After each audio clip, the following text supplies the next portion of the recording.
الحمد لله وكفى وسلام على عباده الذين اصطفى خصوصا على سيد الرسل وخاتم الأنبياء. وقال الله تعالى وتبارك في القرآن المجيد فاذكروني أذكركم.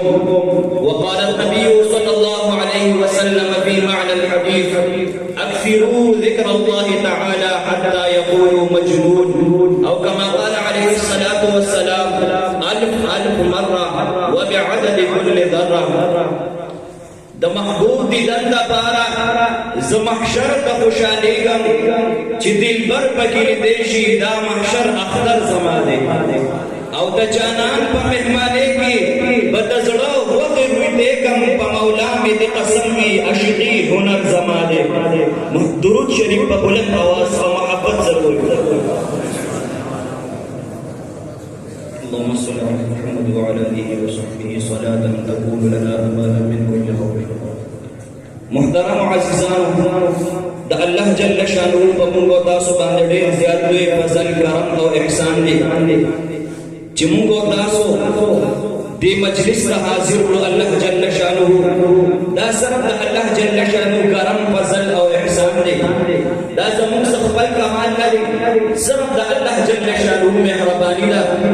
ډېر خلک به داسې وي هغه په مختلفو کارونو کې لګیا وي، خو زموږ او ستاسو انتخاب هغه الله جل شانہ د خپل یاد دپاره او د خپل ذکر دپاره. یو بزرګ فرمایي وی ما ته هغه ټیم معلوم دی کم ټیم چې ما الله جل شانہ یادوي، وی هغه ټیم پیژنم چې الله جل شانہ زما ذکر کوي. چا دې تاسو وګورئ وی تا ته دا ټیم څنګه معلوم دی؟ دا خو ډیره مشکله ده.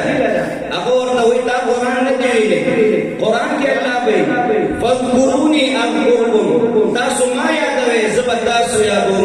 نو چې زه الله یادوم دغه ټیم الله جل شانہ ما یادوي. نو په دې ټیم کې الله جل شانہ زموږ او ستاسو ذکر څوک چې د الله جل شانہ ذکر کوي د هغوی ذکر په عرش معلا باندې د فرشتو په مجلس کې محترم عزیزانو. نو اوس به د اوراد شریف ختم شروع کوو محترم عزیزانو چې ډېر په ادب سره ډېر په احترام سره هغه لګېږو. د چا سرونه ښکاري سرونه پټو، ابتدا کې د اتحیاتو په شکل کې کینو، بیا وروسته خیر ته چاته تکلیف وي چې څنګه کیني هغه شان کیني. ټول د الله جل شانہ نومونه دي چې چا ته کوم د الله جل شانہ نومونه ورځي د هغې پسې لا اله الا الله استغفار وایي. د دغه درود شریف دغه د اورادو شریف ختم به اوس شروع کېږي چې ټول ملګري ورته په ادب په احترام سره کینو، ډېر په توجه سره چې کوم دی دغه د الله جل شانہ ذکر وکړو. نو اوس به چې کوم دی ذکر شروع کېږي ټول ملګري ورته ډېر په شوق او احترام سره. دا مشران له مخکې ځای ورکړي، ماشومان چې څومره یې وروسته کېږي مشران را مخکې شي.